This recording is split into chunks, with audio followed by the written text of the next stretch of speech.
د پی ټی آی حکومت یو ډیره غټه اکټیویټي کول والا د پی ټی آی سره چې څومره هم ظلمونه شوي دي د هغه یو والیوم چې کم دی والیوم 1 هغه ریلیز کول والا د پای کې بسوي پاغه هم تفصیلا خبره کو. بل په امریکا کې عمران خان یو ځل په جلسه کې ویلیو چې زه واپس لاړ شم نو زه به د نواز شریف د جیل نه ایسی را کوزم چې دا ډایلاګ ډیر زیات وایرل شوی هم په ټیک ټاک باندې ډیر زیات چلیدو. نو د دې مطلب دا چې نواز شریف ته په جیل کې ایسی لګیدلې و هغه ټایم کې کله چې نواز شریف په جیل کې عمران خان وی چې زه واپس لاړ شم د نواز شریف د کمرې نه به ایسی کوزم. خو بل طرف ته عمران خان ته په جیل کې روم کولر هم نه دی الاوډ لکه نواز شریف هم سابقه پرایم منسٹر عمران خان هم د پاکستان سابقه پرایم منسٹر دی هغه د پاره د ایسی روم او عمران خان ته روم کولر هم الاوډ نه دی جی. بل علیما خان ویل دي چې عمران خان وایي چې ماته حکومت درې مطالبات کړي وو چې هغه دا چې ته درې کاله خاموش کینې وای ما ولوي چې تاسو خلاف درې منټ هم خاموش نه کینم تاسو درې کاله یادوي. بیا راته وی چې دویم اپشن دا چې 26 وی آئینی ترمیم چې کم دی هغه ته منوته قبول کا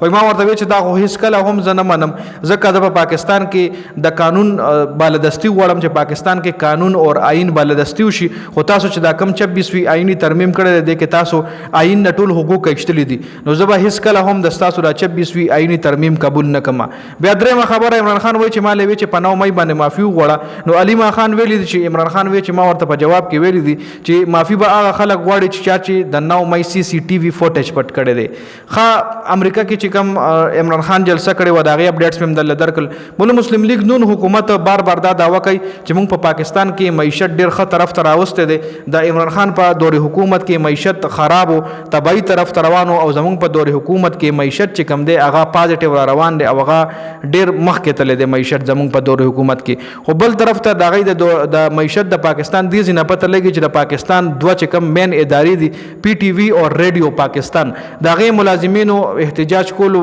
یو دغه کړ چې موږ به احتجاج وکړو کچري حکومت موږ ته اختر نمخ کې د اختر د لپاره تنخواه او پنشن رانو کو لګی دا چې د پی ټی وی او ریډیو پاکستان د کسانو چې کمی تنخواهګانې دي هغه بند دي جی. نو دا د پاکستان یو اهم بند دي یا د غي تنخواهګانې لیټ شي دي یا د میاشت نیمه بند دي یا بل څه ایشو ده خو هغه اوس دا ویل چې موږ له اختر نمخ کې تنخواهګانې او پنشن راکړي جی. بل پی ټی آی چې کوم دی پرون ماخام یعنی په 30 مې ماخام باندې هغه یو اکټیویټي کوله چې پی ټی آی وی چې موږ به رژیم تبدیلی نه پس پی ټی آی سره څومره هم ظلم شوی دی څومره هم سلوک شوی دی څومره گرفتاریان شوی دي څومره خلکو پاټای پرې خو دي چې د چا په کور باندې ریټ شوی دی نو دا غي به موږ یو والیوم 1 چې کوم دی ریلیز کو دا غي به موږ یو والیوم جوړو لکه څنګه تاسو به کتلی نه په خوا به راتل ډبینګونه براتل یا به دا غانو دا کیسټ راتلی والیوم 1 او والیوم 2 نن سبا ولا اپیسوډ ویل کیږي نو موږ به د مختلف اپیسوډ شیر کو ریلیز کو به چې پی ټی آی سره د رژیم چینج نه پس کم ظلم شوی دی کم بدترین سلوک یې سره شوی نو دا غي به موږ مختلف اپیسوډ ریلیز کو جی. نو په دې ویډیو کې دا اهم اپډیټس وو د ویډیو کتلو زیاته مننه. والسلام.